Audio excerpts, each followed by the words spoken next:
Estuve preso 3 días por empujar a mi nuera por las escaleras. Ella lloraba, temblaba y decía, «Me quiso matar». Mi hijo se quedó callado. No me defendió, ni una palabra, hasta que mi esposa encontró una cámara oculta en la entrada. Revisó todo el material y ahí estaba. Mi nuera se tiró sola. Mi hijo sabía todo. Incluso la ayudó a borrar las huellas. Cuando el fiscal vio el video, todo cambió. Salí libre esa misma noche, pero no volví a casa. Ahora vivo con otra parte de la verdad. Fui traicionado por mi propia sangre. 72 horas en una celda dan para mucho, para repasar cada error, cada decisión, cada momento en que confundí conveniencia con lealtad. Recuerdo el frío de la banca metálica, el olor a desesperanza y, sobre todo, la imagen de mi hijo Miguel mirándome sin pestañear cuando los policías me esposaron en el vestíbulo de mi propia casa. No dijo nada, ni una palabra de protesta, solo ese silencio cómplice mientras Daniela, mi nuera de 5 años, sollozaba teatralmente, sujetándose el brazo lastimado. «Don Augusto Reyes Montemayor», dijo el oficial, leyendo mis datos, 67 años, «queda detenido por intento de agresión contra la señora Daniela Fuentes de Reyes». Palabras que jamás imaginé escuchar dirigidas a mí, un hombre que construyó su reputación ladrillo a ladrillo durante 4 décadas. Palabras que ahora entiendo fueron solo el principio de una revelación mucho más dolorosa que cualquier humillación pública. Cuando salí de aquella celda, ya no era el mismo hombre que entró. No porque estuviera doblegado o derrotado, al contrario, porque finalmente veía con claridad lo que durante años me negué a aceptar. La traición más profunda no viene de extraños, sino de aquellos a quienes has dado todo. Mi nombre completo es Augusto Manuel Reyes Montemayor. Nací en un barrio modesto de Monterrey, hijo de un profesor de matemáticas y una costurera que apenas llegaban a fin de mes. Mi padre, don Manuel Reyes, me enseñó 2 cosas fundamentales: el valor incuestionable de la educación y la importancia de la integridad. Un hombre sin palabra no es hombre, Augusto. Me repetía cuando algún compañero me invitaba a hacer trampa en los exámenes. Con esfuerzo obtuve una beca para estudiar ingeniería civil en el Tecnológico de Monterrey. Trabajaba por las noches como vigilante de una constructora para cubrir gastos. El dueño, don Javier Elizondo, notó mi interés por los planos que revisaba durante mis guardias. Un día me encontró corrigiendo un cálculo estructural en uno de los diseños. «¿Estudias ingeniería?», preguntó, más curioso que molesto. «Sí, señor», respondí, temiendo ser despedido. «Disculpe la intromisión». En lugar de reprenderme, me ofreció una oportunidad como asistente técnico. 3 años después, cuando me gradué con honores, ya era su mano derecha. A los 35, cuando don Javier decidió retirarse, me ofreció comprar la empresa con facilidades de pago. Así nació Constructora Reyes, que en las siguientes décadas se convertiría en Grupo Reyes, uno de los conglomerados inmobiliarios más importantes del norte de México. Me casé joven con Margarita, mi novia de la universidad y el verdadero pilar de mi vida. Tuvimos 2 hijos, Miguel, el mayor, que siempre mostró interés por el negocio familiar, y Sofía, que prefirió la medicina y actualmente vive en España. Margarita y yo construimos una vida basada en valores claros: trabajo honesto, educación como prioridad y familia como núcleo sagrado. Les dimos a nuestros hijos todo lo que nosotros no tuvimos, pero intentamos que nunca olvidaran el valor del esfuerzo. Lo que se regala no se valora. Era mi frase recurrente cuando Miguel pedía un carro nuevo o Sofía quería viajar con amigas. No por avaricia, sino por convicción. Los problemas comenzaron cuando Miguel, a los 28 años, conoció a Daniela en un evento de beneficencia. Ella era relaciones públicas de una agencia que organizaba el evento, una mujer indudablemente hermosa y con ese tipo de encanto social que Miguel, más introvertido y analítico, siempre había admirado desde lejos. El noviazgo fue breve, casi precipitado. En 6 meses estaban comprometidos, y en menos de un año celebramos una boda que costó más de lo que gané en mis primeros 5 años como ingeniero. No me opuse, aunque me pareció excesivo. Es su momento, Augusto, me convenció Margarita. Nosotros tuvimos una boda sencilla porque no había otra opción. Ellos pueden darse este lujo. Los primeros indicios de problemas aparecieron durante la luna de miel. Miguel llamó pidiendo una transferencia adicional porque los gastos se habían salido de control. Era la tercera transferencia en 2 semanas. Cuando regresaron, noté cambios sutiles en mi hijo, ropa más ostentosa, comentarios sobre marcas de lujo que antes le eran indiferentes, una nueva preocupación por estar a la altura de los círculos sociales que frecuentaba Daniela. Es normal que quiera impresionar a su esposa, justificó Margarita cuando expresé mi preocupación. Ya madurará, pero no maduró. Al contrario, la influencia de Daniela parecía arrastrarlo cada vez más hacia un estilo de vida que consistía en gastar dinero que no había ganado. Cuando cumplieron 1 año de casados, les ofrecí un terreno en un fraccionamiento que estábamos desarrollando para que construyeran su casa. Gracias, papá, pero estamos viendo propiedades en La Herradura, respondió Miguel, mencionando una de las zonas más exclusivas de la ciudad. Hijo, ese fraccionamiento es para gente que ya ha consolidado su patrimonio, le expliqué. Ustedes están empezando. El terreno que les ofrezco es excelente y podemos diseñar la casa que quieran. Daniela dice que necesitamos proyectar una imagen acorde a la posición de la familia, insistió. No queremos vivir en un desarrollo nuevo, sin tradición. La tradición se construye, Miguel, no se compra, respondí, sintiendo la primera de muchas decepciones que vendrían. Finalmente, ante la insistencia de Margarita de no interferir en su matrimonio, cedí. Les compré una casa en La Herradura, convencido de que era una extravagancia, pero esperando que, con el tiempo, Miguel entendiera el valor de ganarse las cosas. Fue el primero de muchos errores. Le seguirían coches de lujo, vacaciones internacionales, membresías en clubes exclusivos, siempre justificados como inversiones en relaciones o necesidades para mantener el estatus familiar. Mientras tanto, mi hijo, formado como ingeniero y economista, mostraba cada vez menos interés en las operaciones reales de la empresa. Las reuniones técnicas le aburrían, las visitas a obras le parecían tediosas. Prefería la parte de relaciones públicas, los eventos sociales donde Daniela brillaba. No todos tienen que amar el negocio como tú, papá, me dijo una vez cuando le reclamé su falta de interés en un proyecto importante. Yo tengo otras cualidades. Las relaciones son tan importantes como los conocimientos técnicos. Tenía razón, por supuesto, pero lo que me preocupaba no era su desinterés por los aspectos técnicos, sino su creciente fascinación por los símbolos externos de éxito, sin la pasión por el trabajo que los hace posibles. A los 3 años de matrimonio, cuando se hizo evidente que los gastos de Miguel y Daniela superaban por mucho su salario en la empresa, propuse un plan para que desarrollaran disciplina financiera. A partir de ahora, ganarás exactamente lo que generes. Le expliqué durante una cena en casa. Te asignaré proyectos específicos y tu compensación estará directamente ligada a los resultados. ¿Me estás bajando el sueldo?, preguntó visiblemente ofendido.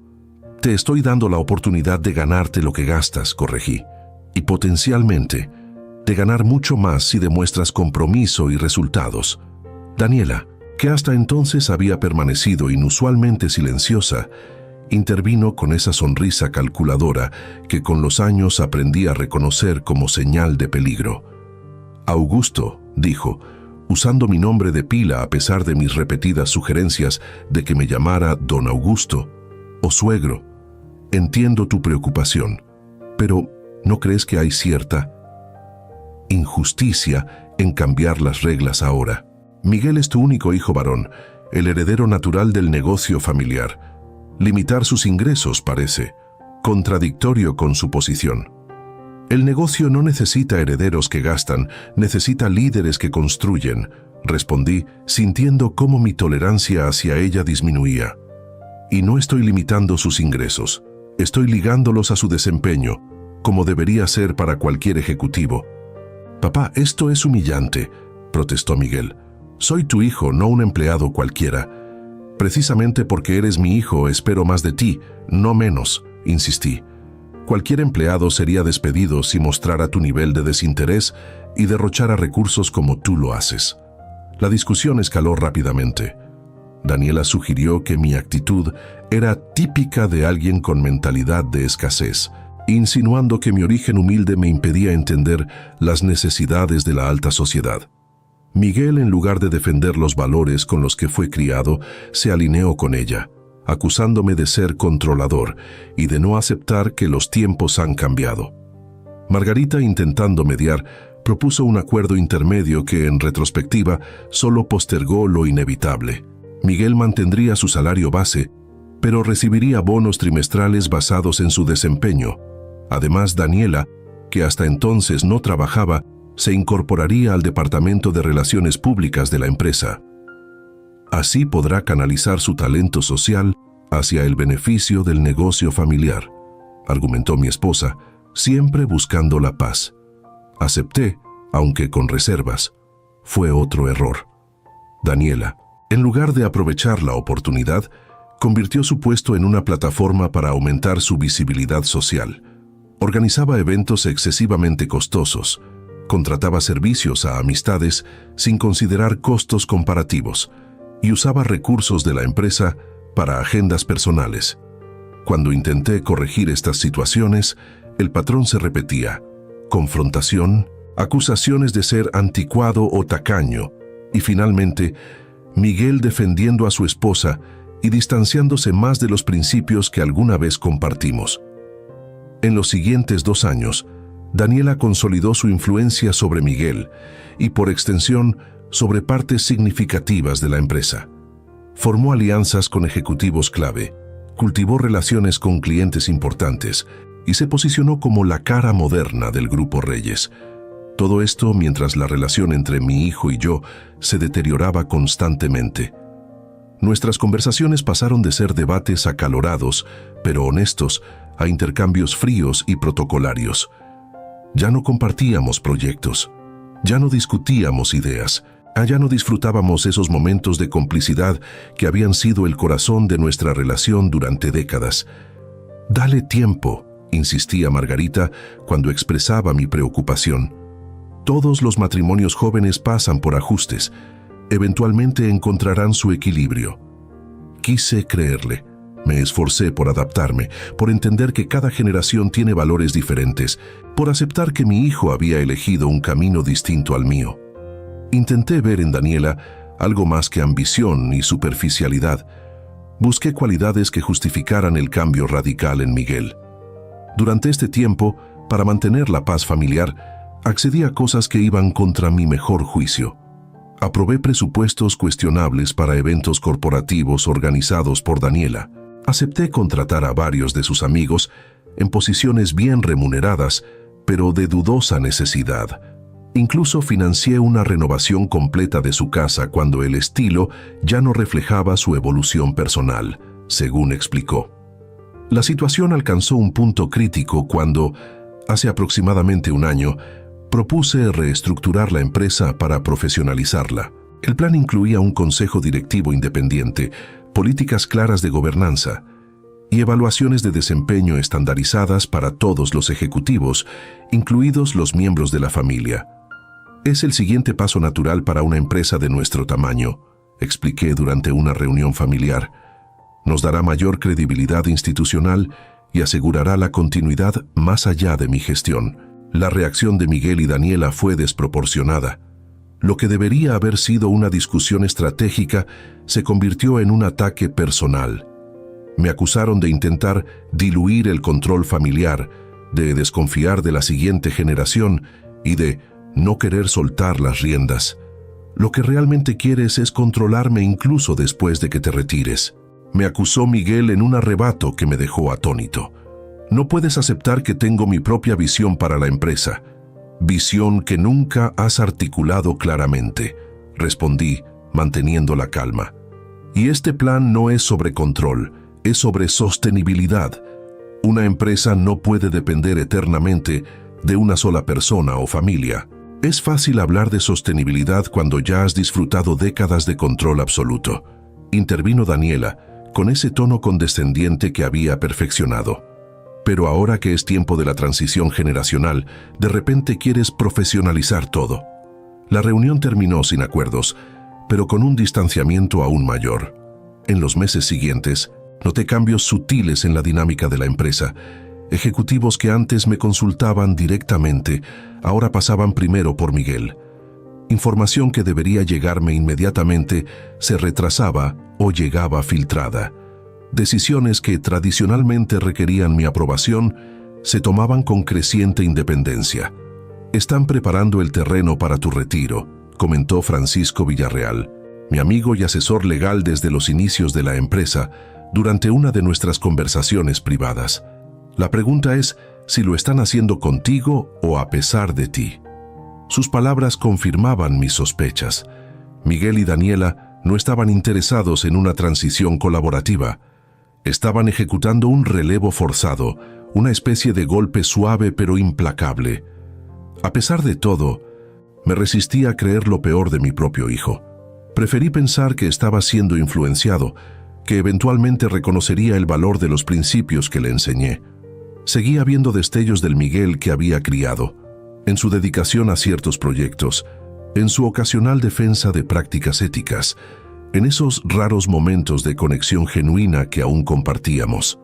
Esta ambivalencia, esta negación parcial de lo evidente, fue probablemente lo que me hizo vulnerable a lo que sucedería después.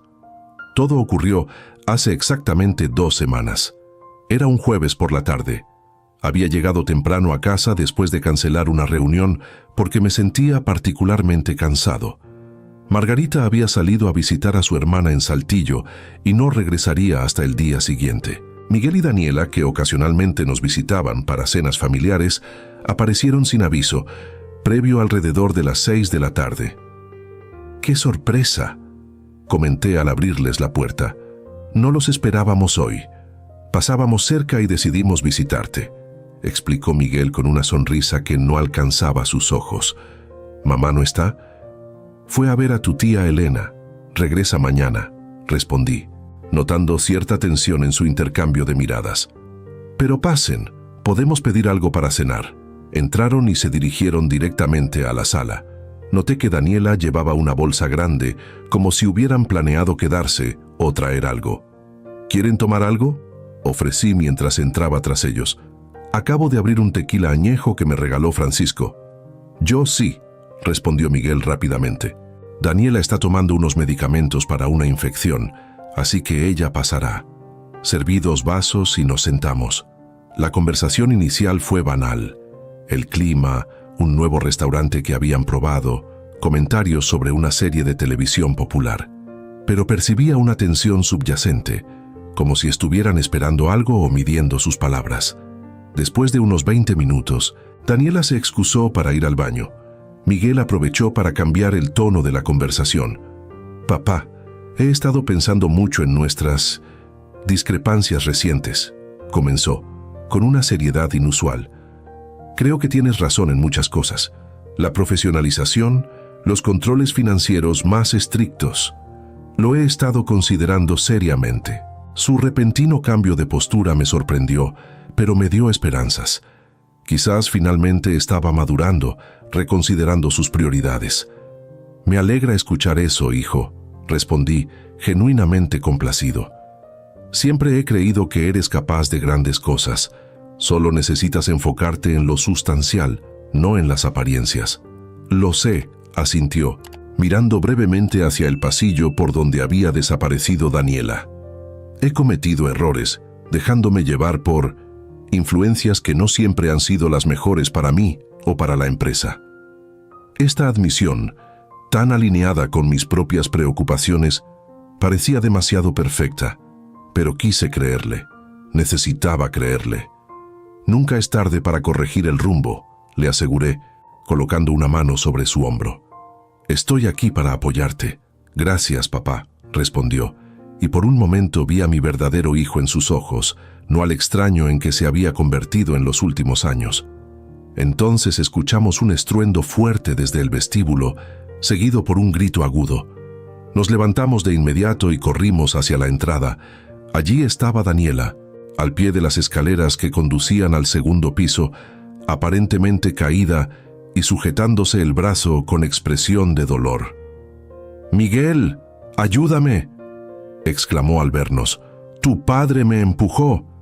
Me quedé paralizado ante la acusación tan absurda. «¿Qué?». «Yo estaba en la sala contigo», respondí dirigiéndome a Miguel. Mi hijo me miró, luego a Daniela y de nuevo a mí. Un segundo de duda que pareció eterno, pero entonces su expresión cambió endureciéndose. «Acabas de venir del baño, papá. Yo estaba en la sala solo», dijo con una frialdad que heló mi sangre. «Te escuché discutir con ella mientras subías.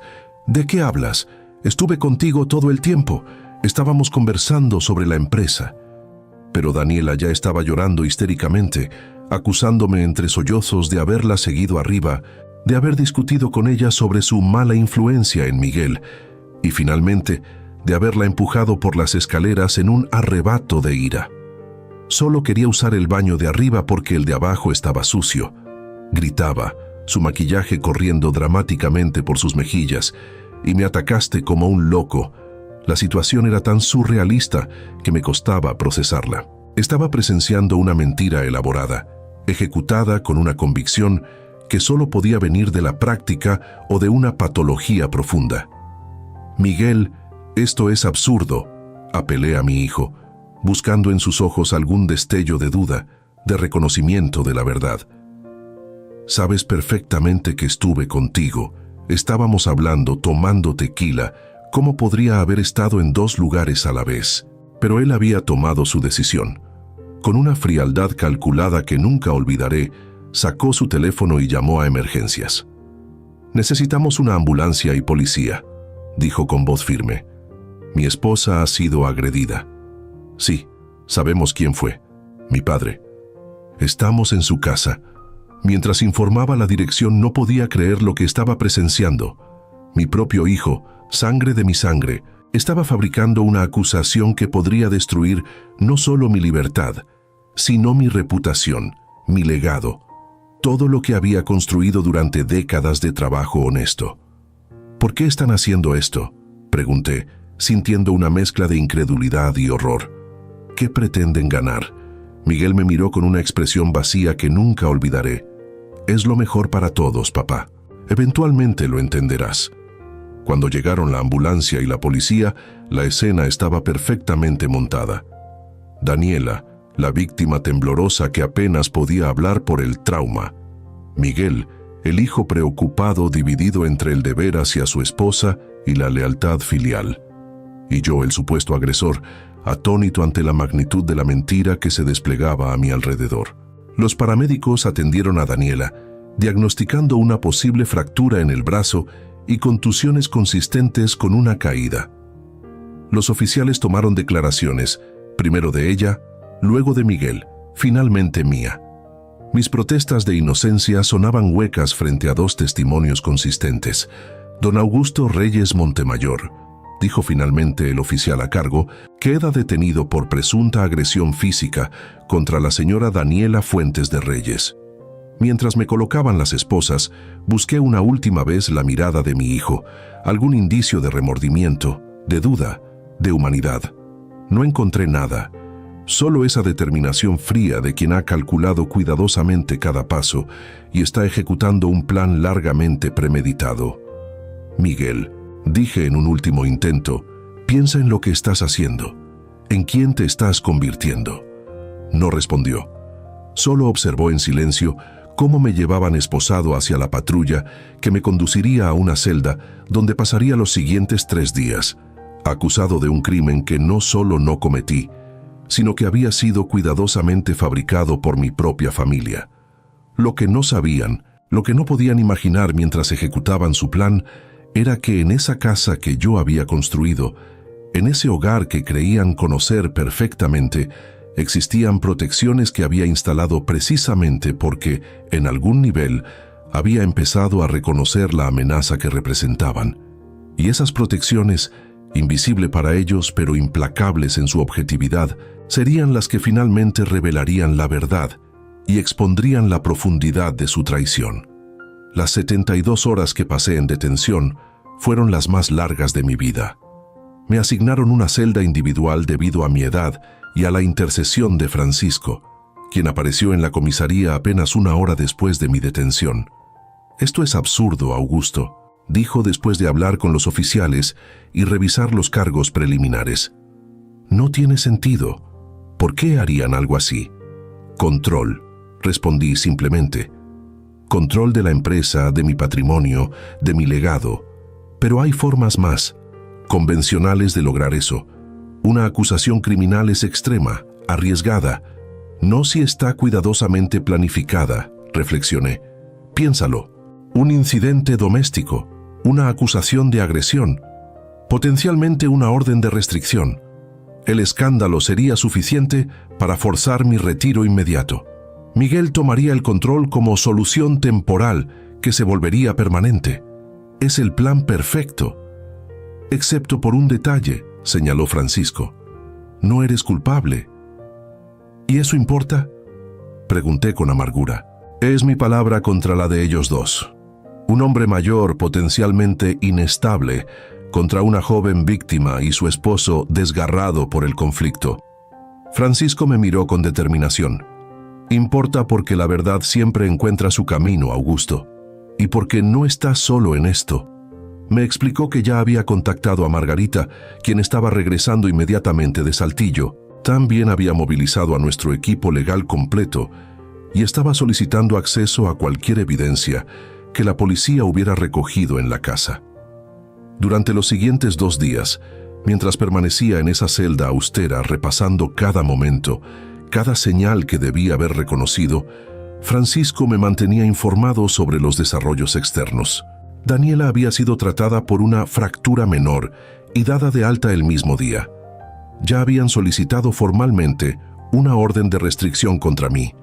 Y, lo más preocupante, Miguel había convocado una reunión de emergencia del comité ejecutivo de la empresa para discutir la continuidad operativa dada la situación legal del fundador. «Están moviendo sus piezas rápidamente», comentó Francisco durante su segunda visita, casi como si tuvieran todo planeado de antemano. «Lo tenían», respondí. «Ahora lo veo claramente. Cada desafío a mi autoridad, cada cuestionamiento de mis decisiones, cada pequeña rebelión, eran pruebas, preparativos, escalones hacia este momento». «Margarita llegó esta mañana», continuó. «Está devastada pero determinada. Insiste en que debe haber alguna explicación, alguna evidencia que demuestre tu inocencia. La casa», recordé súbitamente. «Las cámaras en la casa». Francisco me miró confundido. «¿Qué cámaras? La policía no encontró ningún sistema de vigilancia». «Porque no es convencional», expliqué, sintiendo por primera vez un destello de esperanza. «Hace aproximadamente 1 año, después de una serie de robos en la colonia, instalé un sistema discreto. Cámaras pequeñas, prácticamente invisibles, en puntos estratégicos. Margarita sabe de su existencia, pero Miguel no. Nunca lo consideré relevante informarle. ¿Dónde está el centro de control? ¿Dónde se almacenan las grabaciones?» «En un servidor oculto en mi despacho privado, detrás de la biblioteca giratoria». Francisco sonrió por primera vez desde mi detención, como en las películas de misterio que tanto te gustan. «¿Y Margarita sabe acceder a él?» «Sí, le mostré el mecanismo hace tiempo, aunque nunca ha tenido necesidad de usarlo». «Entonces hay esperanza», dijo levantándose. «Voy a contactarla inmediatamente». El tercer día amaneció con una energía diferente. Francisco llegó temprano, acompañado por el fiscal asignado al caso, un hombre serio de mediana edad apellidado Castañeda. «Don Augusto», comenzó el fiscal con tono formal, «hemos recibido evidencia nueva relacionada con su caso, evidencia que contradice directamente las declaraciones de los denunciantes». Me mostró una tablet donde se reproducía un video en blanco y negro, pero perfectamente nítido. Mostraba el vestíbulo de mi casa desde un ángulo elevado, capturando claramente las escaleras. En la grabación se veía a Daniela subiendo sigilosamente, mirando repetidamente hacia atrás como asegurándose de no ser observada. Luego, Después de aproximadamente 1 minuto, se la veía arrojándose deliberadamente por los primeros escalones, calculando cuidadosamente la caída para parecer accidental, pero sin causarse daño grave. «Hay más», añadió el fiscal, deslizando la pantalla para mostrar otra secuencia. En esta, Miguel y yo estábamos claramente visibles en la sala durante todo el incidente, conversando exactamente como yo había declarado. «Esta evidencia contradice fundamentalmente las acusaciones», concluyó. «Hemos iniciado el proceso para retirar los cargos y estamos evaluando posibles acciones contra los denunciantes por falso testimonio y obstrucción a la justicia».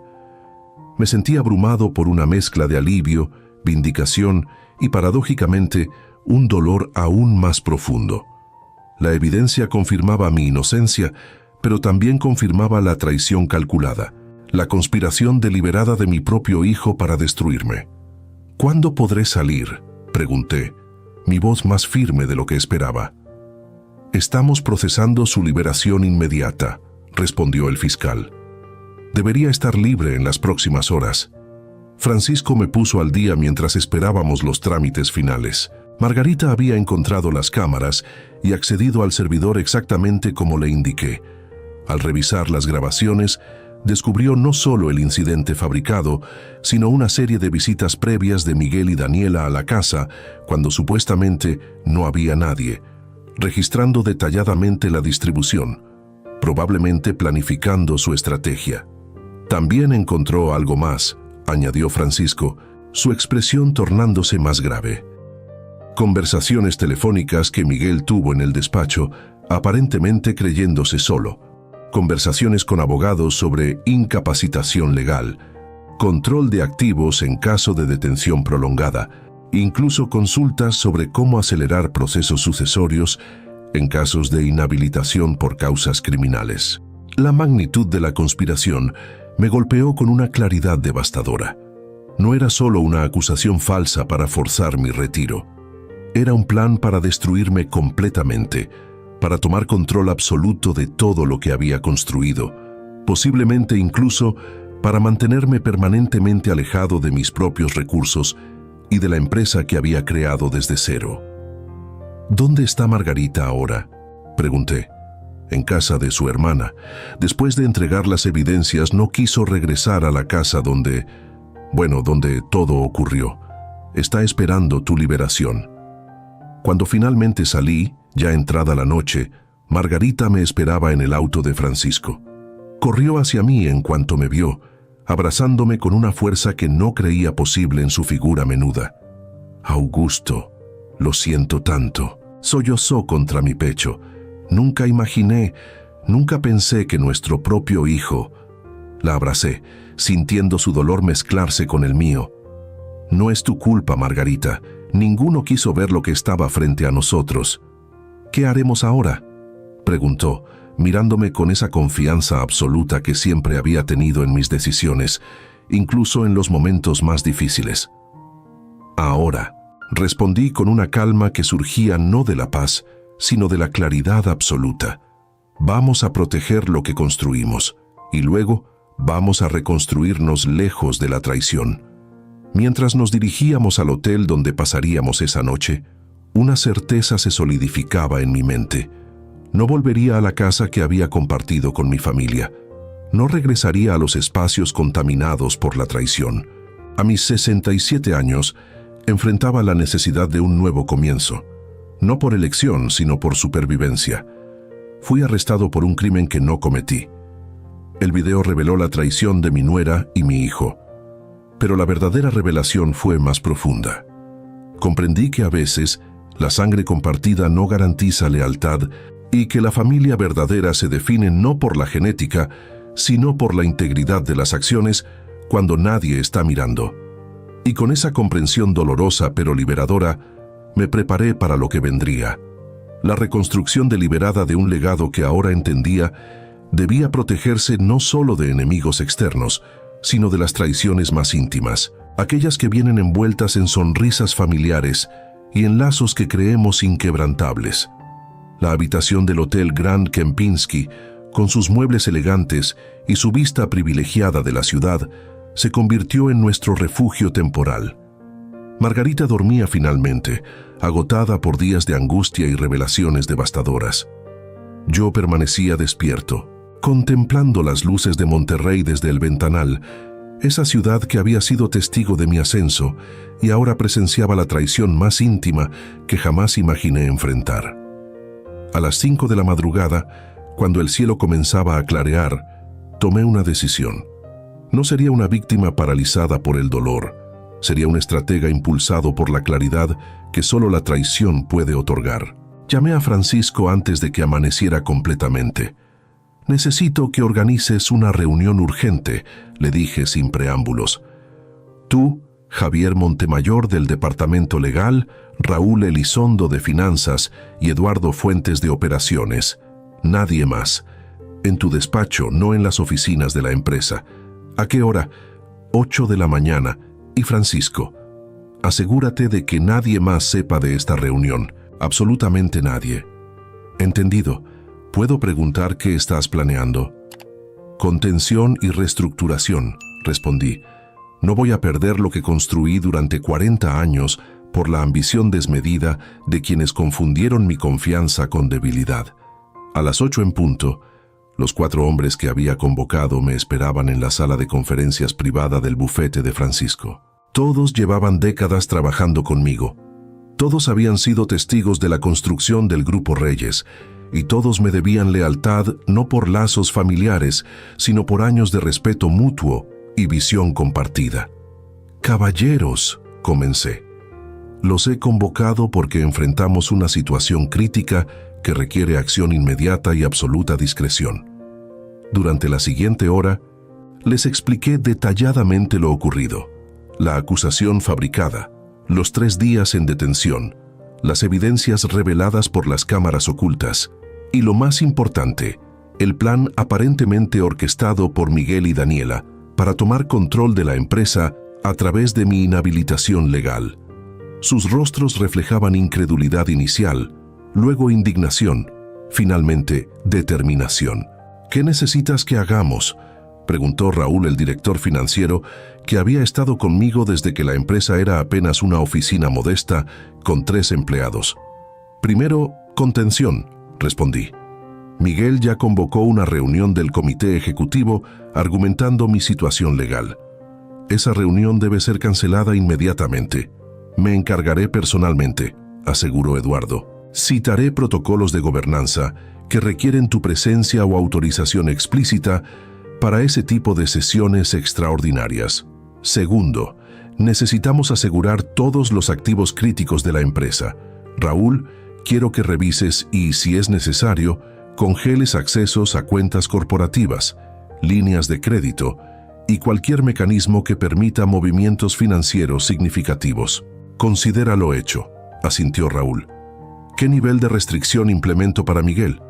«Acceso consultivo únicamente, sin capacidad de ejecución», especifiqué.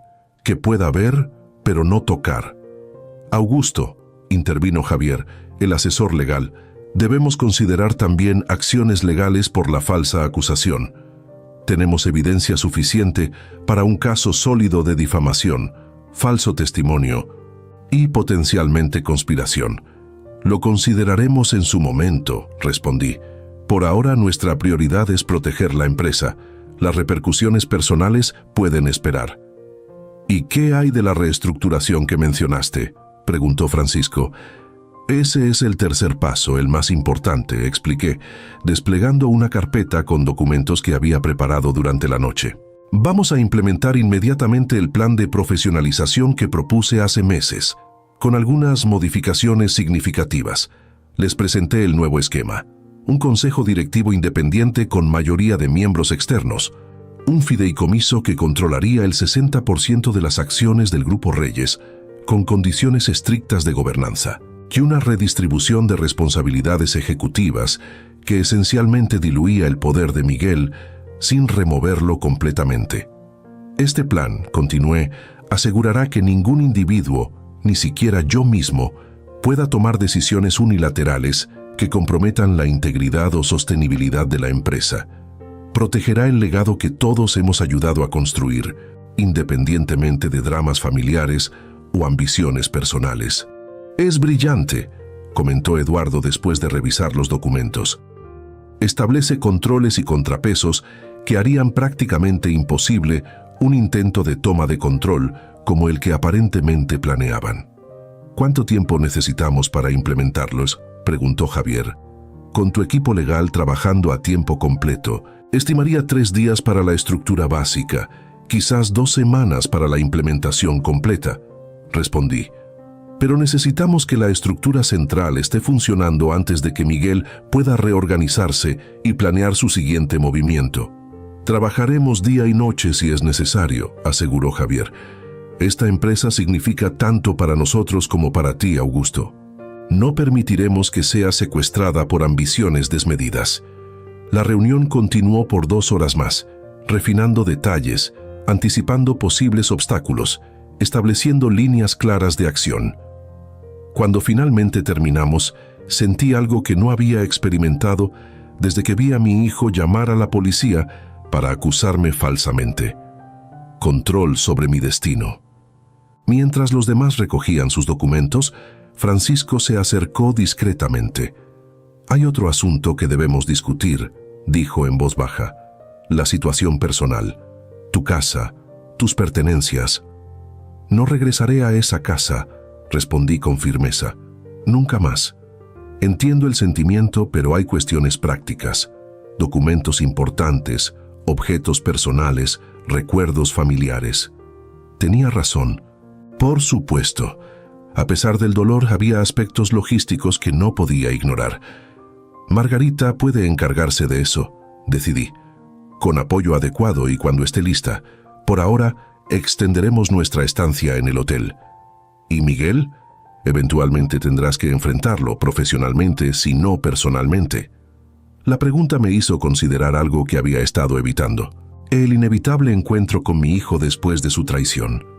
La imagen de su rostro impasible mientras me esposaban seguía fresca, dolorosamente nítida.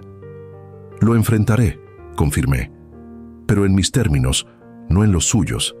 Y cuando lo haga, ya no será desde la vulnerabilidad de un padre traicionado, sino desde la fortaleza de un líder que protege lo que construyó con décadas de trabajo honesto».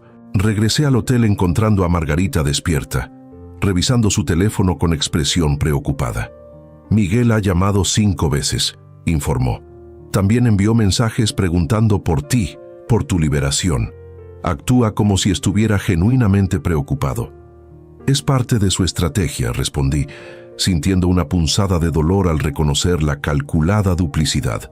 «Probablemente no esperaba que encontráramos las grabaciones tan rápido. Ahora está improvisando, intentando mantener una fachada de preocupación filial. No puedo creer que nuestro hijo sea capaz de tal actuación», suspiró, las lágrimas amenazando con regresar a sus ojos ya enrojecidos. Me senté junto a ella, tomando sus manos entre las mías. «Margarita, debemos aceptar una realidad dolorosa. El hijo que criamos y el hombre en que se ha convertido son personas diferentes. La influencia de Daniela, la ambición desmedida, quizás incluso resentimientos que nunca expresó abiertamente. Todo eso ha creado a alguien que ya no reconocemos». «¿Qué hacemos ahora?», preguntó, con esa mezcla de vulnerabilidad y fortaleza que siempre había admirado en ella. «Primero protegemos lo que construimos. Ya he iniciado ese proceso esta mañana. Luego, cuando estemos seguros de que nuestro legado está a salvo, decidiremos cómo manejar la relación personal si es que queda alguna que salvar». El teléfono de Margarita vibró con otro mensaje. Lo miró brevemente y lo dejó caer sobre la cama como si quemara. «¿Qué dice?», pregunté, aunque parte de mí no quería saber. «Que el fiscal lo contactó, que sabe que has sido liberado, que entiende que estamos molestos, pero que todo tiene una explicación y quiere reunirse con nosotros». «La audacia es impresionante», comenté, sintiendo una mezcla de indignación y una extraña admiración por la determinación implacable de Miguel. ¿Qué explicación podría posiblemente justificar fabricar evidencia para encarcelar a tu propio padre? ¿Le respondo?, preguntó Margarita. «No, no todavía. Primero aseguraremos lo que es nuestro. Luego, cuando estemos listos y en posición de fortaleza, yo decidiré cuándo y cómo ocurrirá ese encuentro. Mi teléfono sonó en ese momento. Era Raúl, el director financiero. Augusto, tenemos un problema, dijo sin preámbulos. Miguel acaba de intentar ejecutar transferencias sustanciales desde 3 cuentas corporativas diferentes. Las bloqueamos como indicaste, pero está insistiendo, amenazando con acciones legales por obstrucción de sus funciones ejecutivas. ¿Hacia dónde iban esas transferencias? 2 hacia cuentas personales, aparentemente a nombre de Daniela. La tercera hacia una entidad en Islas Caimán que no había aparecido previamente en nuestras operaciones. La confirmación de mis sospechas fue como un golpe físico. No era solo una toma de control lo que planeaban, era un saqueo descarado. Mantén los bloqueos, ordené. Documenta cada intento, cada amenaza. Y Raúl, implementa el protocolo completo de seguridad financiera. Código rojo. ¿Estás seguro? Eso congelará prácticamente todas las operaciones financieras no esenciales. Completamente seguro. Mejor una pausa operativa de emergencia que un desfalco. Cuando colgué, Margarita me miraba con expresión interrogante. ¿Qué sucede? Miguel está intentando sacar dinero de la empresa, grandes cantidades, hacia cuentas personales y offshore. Dios mío, susurró, llevándose una mano a la boca. ¿Hasta dónde piensa llegar? Hasta dónde se lo permitamos, respondí, mi determinación fortaleciéndose con cada nueva revelación. Y no se lo vamos a permitir. Mi teléfono sonó nuevamente. Esta vez era Francisco.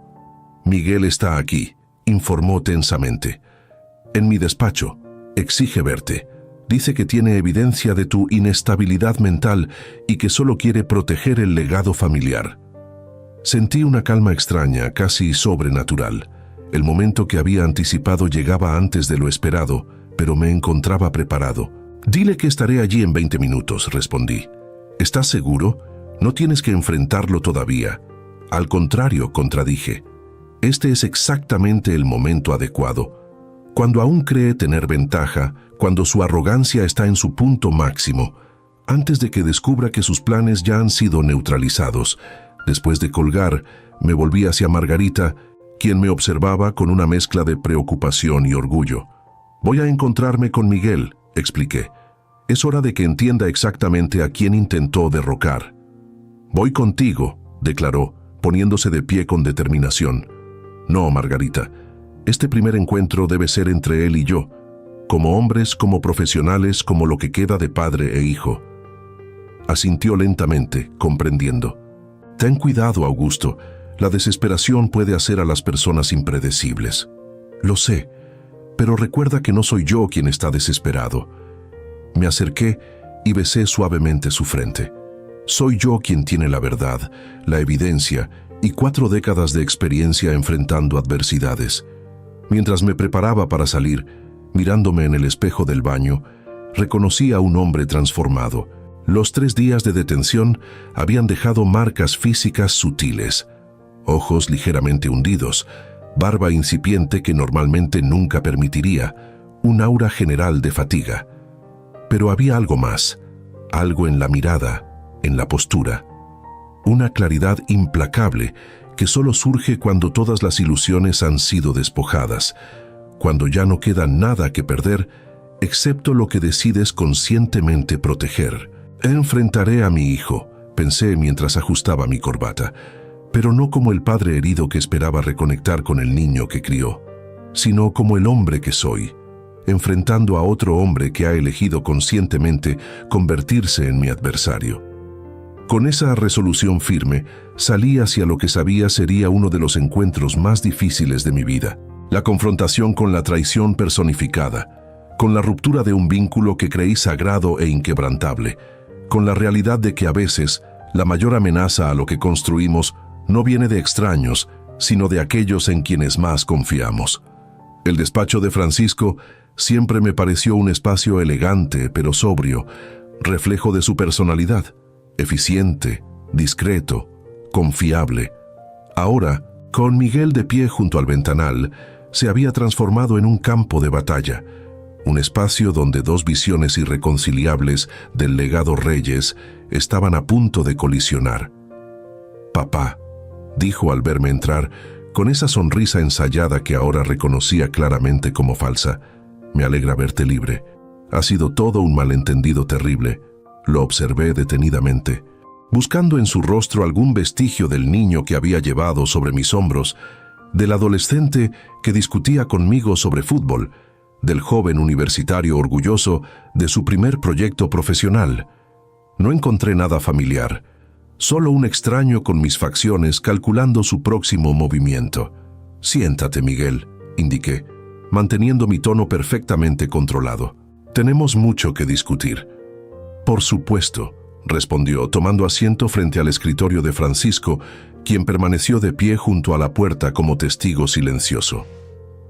«Antes que nada quiero aclarar lo de Daniela. Está pasando por un episodio complicado, medicación psiquiátrica, estrés. No estaba en sus cabales cuando hizo esas acusaciones». «Interesante teoría», comenté, sentándome frente a él. «¿Y tu participación? ¿También estabas bajo efectos de alguna medicación cuando confirmaste sus mentiras? Cuando llamaste a la policía, cuando me viste ser esposado sin decir una sola palabra en mi defensa». Un destello de nerviosismo cruzó su rostro, rápidamente enmascarado por indignación fabricada. «Estaba confundido, papá. Daniela estaba histérica. Había una caída real, contusiones reales. En el momento parecía». «Ahórrate la actuación», interrumpí secamente.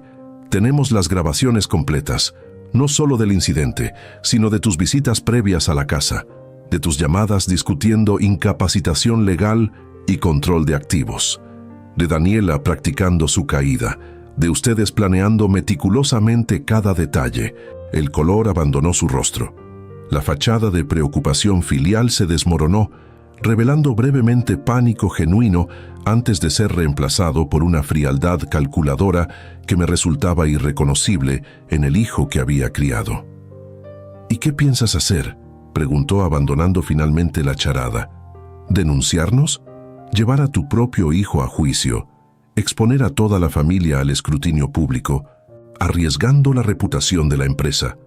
«No, Miguel, no haré nada de eso». Me incliné ligeramente hacia adelante. «No necesito exponerte públicamente, solo necesito neutralizarte». Abrí el maletín que había traído conmigo y extraje varios documentos, colocándolos metódicamente sobre el escritorio.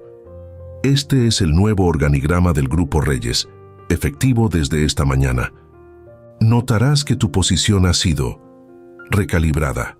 Mantienes un título ejecutivo, pero tus facultades operativas y financieras han sido significativamente reducidas». Pasé al siguiente documento. «Esta es la nueva estructura accionaria. El 60% de las acciones han sido transferidas a un fideicomiso controlado por un consejo independiente con criterios estrictos de gobernanza. El 20% permanece bajo mi control directo. El 15% está distribuido entre ejecutivos clave que han demostrado lealtad y competencia durante décadas, y el 5% restante». Hice una pausa, mirándolo directamente. «Sigue siendo tuyo. Un recordatorio constante de lo que podrías haber heredado si hubieras elegido la integridad sobre la ambición».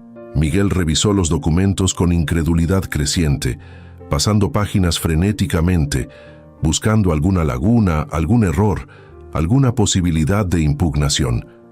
«Esto no puede ser legal», protestó finalmente. «No puedes reestructurar toda la empresa sin aprobación del consejo directivo existente.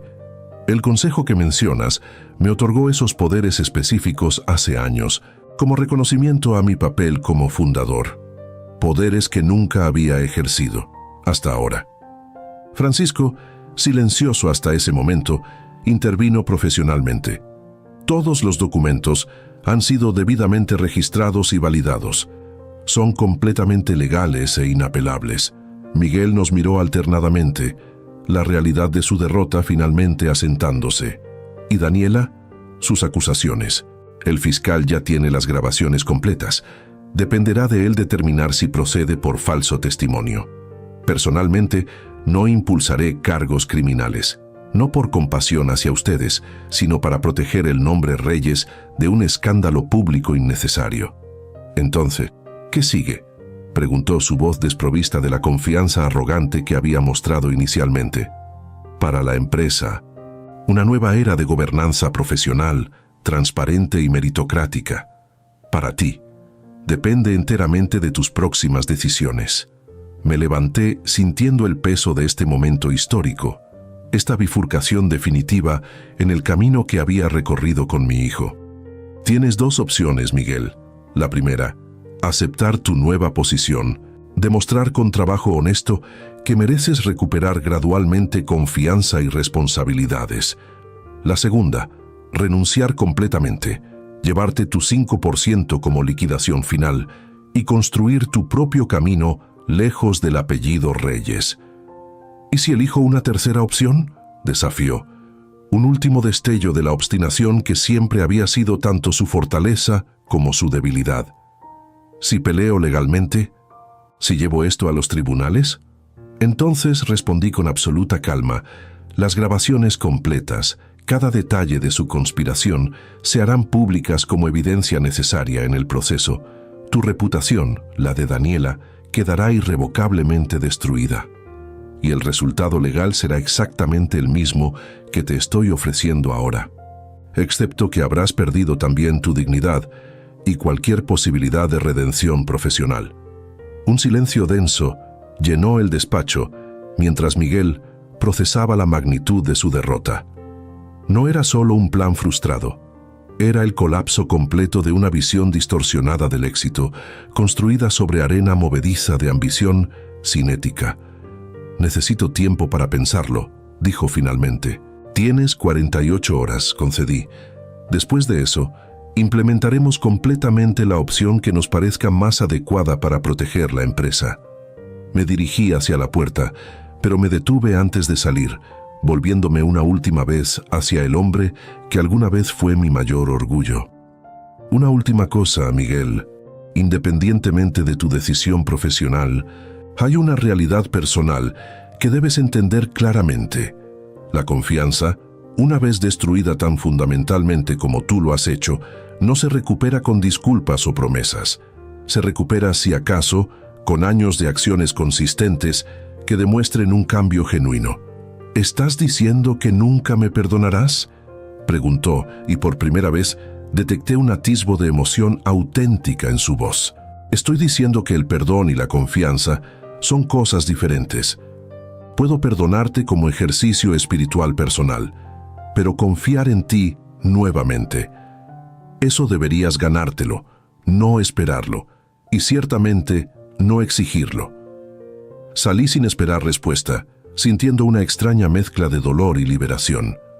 El encuentro había sido tan difícil como anticipé, pero también sorprendentemente clarificador. No había recuperado al hijo que perdí, pero había protegido el legado que construí. No había sanado la herida de la traición, pero había prevenido que se infectara aún más.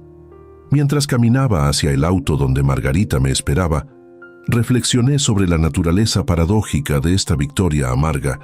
Había ganado la batalla empresarial, pero a costa de confirmar definitivamente la pérdida del vínculo familiar que una vez creí inquebrantable.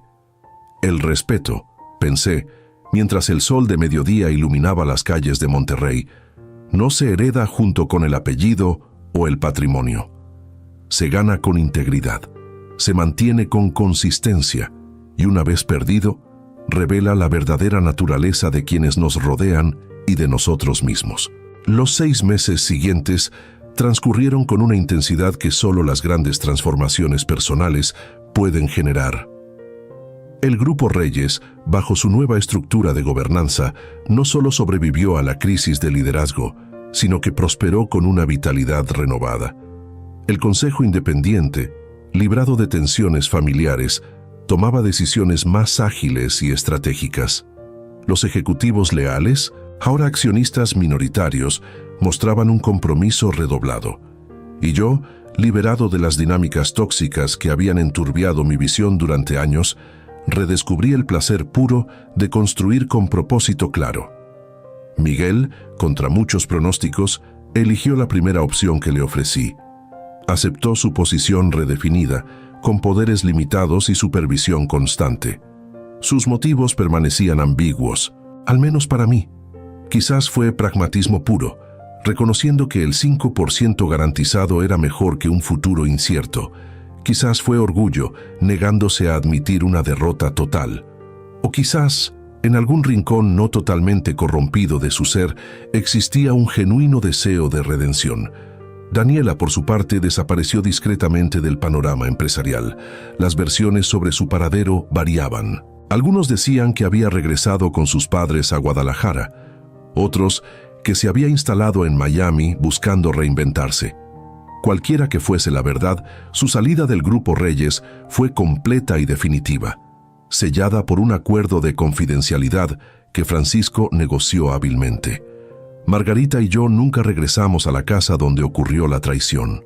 Vendimos la propiedad sin siquiera volver a cruzar su umbral, encargando a un equipo profesional la recuperación de documentos esenciales y objetos de valor sentimental irreemplazable. El dinero de la venta lo donamos íntegramente a una fundación educativa para jóvenes de escasos recursos, transformando un espacio marcado por la deslealtad en oportunidades para futuros constructores. Nos mudamos a un departamento elegante pero más modesto en el centro de la ciudad. Un espacio nuevo, sin historia previa, donde podíamos reconstruir nuestras vidas libres de fantasmas emocionales. Las paredes blancas, los espacios abiertos, la abundante luz natural parecían reflejar físicamente la claridad mental que finalmente habíamos alcanzado. Sofía, nuestra hija médico en España, regresó brevemente a México cuando se enteró de lo sucedido. Su indignación inicial hacia Miguel gradualmente dio paso a una tristeza madura, un duelo por el hermano que recordaba, tan diferente del hombre en que se había convertido. ¿Crees que alguna vez podremos ser una familia de nuevo?, me preguntó una noche, mientras contemplábamos la ciudad desde la terraza de nuestro nuevo hogar. Depende de cómo definas familia, respondí después de considerarlo cuidadosamente. Si te refieres a reunirnos en celebraciones, mantener conversaciones cordiales, compartir espacios sin tensión abierta, quizás con tiempo y esfuerzo genuino de su parte. Pero si te refieres a recuperar la confianza incondicional, esa sensación de seguridad absoluta que define a las verdaderas familias. Honestamente no lo sé, hija. Algunas traiciones dejan cicatrices permanentes. Lo entiendo, asintió, mostrando esa sabiduría temprana que siempre la había caracterizado.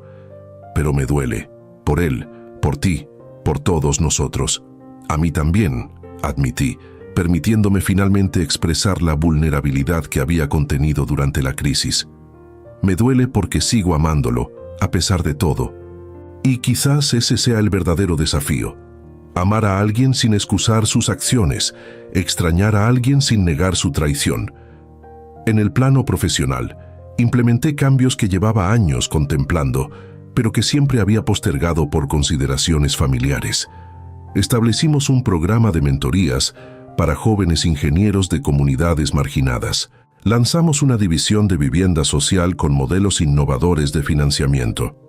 Formalizamos compromisos ambientales que iban mucho más allá de los requerimientos regulatorios. «Estás construyendo tu verdadero legado», comentó Francisco durante una reunión estratégica, observándome con esa mezcla de admiración y preocupación propia de los amigos auténticos. «Pero también te estás exigiendo demasiado. A tus 67 años, quizás deberías considerar delegar más, disfrutar los frutos de tu trabajo». «El trabajo significativo es uno de esos frutos, Francisco», respondí, reconociendo su inquietud pero manteniéndome firme. Además, nunca me he sentido más claro mentalmente, más enfocado en lo que realmente importa. Era cierto, la traición, con toda su carga traumática, había actuado como un catalizador inesperado, eliminando distracciones, clarificando prioridades, recordándome por qué había construido todo en primer lugar. No para acumular riqueza o poder, sino para crear valor duradero, para transformar positivamente mi entorno, para honrar esos valores fundamentales que mi padre me había inculcado en nuestra modesta casa de Monterrey. El reencuentro inevitable con Miguel ocurrió 3 meses después de nuestra confrontación en el despacho de Francisco. Fue durante la inauguración de un desarrollo habitacional sustentable, uno de nuestros proyectos más innovadores. Nos encontramos brevemente en el cóctel posterior a la ceremonia, rodeados de autoridades y prensa, un contexto que garantizaba civilidad forzada. «Es un gran proyecto, papá», comentó, acercándose con esa cautela de quien pisa terreno inestable. «Felicidades». «Gracias», respondí, manteniendo un tono profesional pero no hostil. El equipo técnico hizo un trabajo excepcional. Un silencio incómodo se instaló entre nosotros, cargado de todo lo que no podíamos o no queríamos expresar en ese contexto público. «¿Cómo está mamá?», preguntó finalmente. «Bien, adaptándose, fortalecida».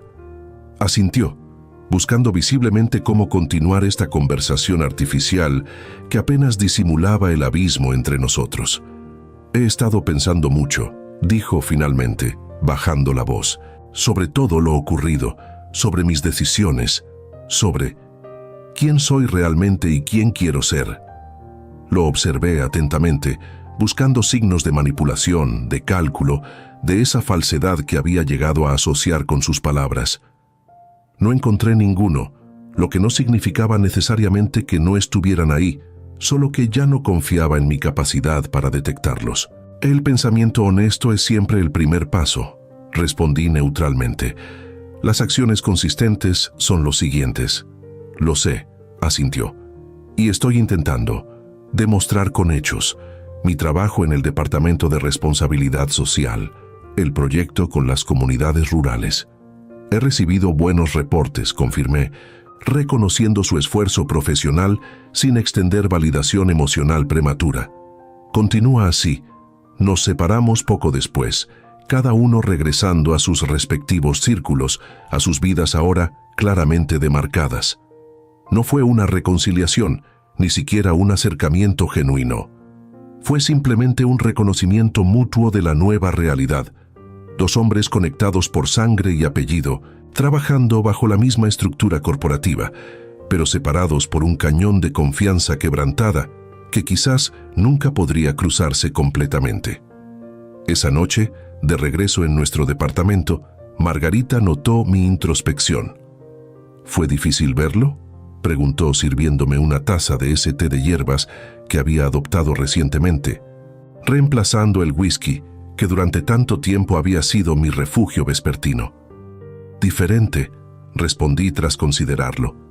«No tanto difícil como revelador. Me di cuenta de que ya no siento esa urgencia de reconectar, esa necesidad desesperada de recuperar lo perdido. Siento tristeza por lo que pudo ser y no fue, pero también aceptación de lo que es». «¿Es eso resignación o sabiduría?», preguntó con esa intuición aguda que siempre había sido uno de sus mayores dones. «Quizás un poco de ambas», sonreí, tomando su mano. «La sabiduría para aceptar lo que no puedo cambiar y la determinación para cambiar lo que aún está en mi poder. Como reconstruir el Grupo Reyes con valores más sólidos», observó. «Y reconstruirnos a nosotros mismos en el proceso», añadí, descubriendo que, a pesar de todo, seguimos teniendo propósito, capacidad de adaptación, incluso momentos de alegría genuina. En los meses siguientes, esa reconstrucción continuó a paso firme. La nueva estructura corporativa se consolidó, demostrando su solidez ante desafíos de mercado y oportunidades de crecimiento. Miguel, supervisado constantemente, pero también reconocido cuando lo merecía, parecía estar encontrando gradualmente un equilibrio entre ambición y responsabilidad. Daniela, según informaciones confiables, había iniciado procedimientos de divorcio, sugiriendo que quizás Miguel estaba finalmente liberándose de su influencia tóxica. Una tarde, mientras revisaba planos para un nuevo proyecto de oficinas sustentables, recibí una llamada inesperada. Era el padre Julio, sacerdote de la parroquia donde Margarita y yo nos habíamos casado hace más de 4 décadas. Don Augusto saludó con esa calidez que siempre había caracterizado su ministerio. «Perdone que lo moleste, Pero hay algo que creo debería saber. ¿De qué se trata, padre? Su hijo Miguel ha estado viniendo a la parroquia regularmente, no para misa, sino para servicios comunitarios. Trabaja en el comedor social, ayuda con reparaciones. Incluso ha estado dando clases de matemáticas a niños de familias vulnerables. ¿Desde cuándo?, pregunté, genuinamente sorprendido. Casi 3 meses. Nunca menciona su apellido, nunca busca reconocimiento. Simplemente aparece, trabaja duro y se marcha. Pensé que debía saberlo. Después de agradecerle la información, permanecí largo rato contemplando la ciudad desde mi ventana, procesando esta revelación inesperada. No cambiaba fundamentalmente lo ocurrido, no borraba la traición, no garantizaba una transformación completa, pero ofrecía algo que no había considerado plenamente: la posibilidad de que el verdadero Miguel, el hijo que creí conocer, no hubiera desaparecido completamente, sino que estuviera luchando por emerger nuevamente, por redescubrir valores enterrados bajo años de influencias corrosivas y decisiones equivocadas. Esa noche, por primera vez desde el incidente, envié un mensaje breve a Miguel. Estoy orgulloso del trabajo que estás haciendo en la parroquia del Padre Julio. Su respuesta llegó casi inmediatamente. Gracias, papá. No lo hago para que estés orgulloso, aunque significa mucho que lo estés. Lo hago porque finalmente entendí lo que siempre intentaste enseñarme: que el verdadero valor no está en lo que acumulas, sino en lo que construyes y en quién te conviertes en el proceso. No respondí, dejando que sus palabras resonaran por sí mismas. No era un final feliz, no era una reconciliación completa, no era un retorno mágico a la familia idealizada que alguna vez creí tener. Era algo más complejo, más matizado y quizás más verdadero: el reconocimiento mutuo de un daño irreparable, pero también de un camino posible hacia algo nuevo, algo reconstruido conscientemente sobre fundamentos más honestos.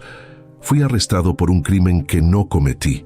El video reveló la traición de mi nuera y mi hijo, pero la verdadera revelación fue más profunda. Comprendí que el respeto no se hereda con el apellido o la posición, se gana con integridad sostenida. Entendí que la familia verdadera no se define por lazos de sangre, sino por vínculos de confianza y valores compartidos. Y aprendí que incluso a mis 67 años, cuando parecía que todo estaba establecido y definido, la vida podía desmoronarse y reconstruirse, revelando nuevas posibilidades, nuevas fortalezas, nuevas definiciones de éxito y legado. El video reveló una traición, pero también iluminó un camino hacia la verdad. Y la verdad, aunque dolorosa, siempre trae consigo la semilla de la liberación.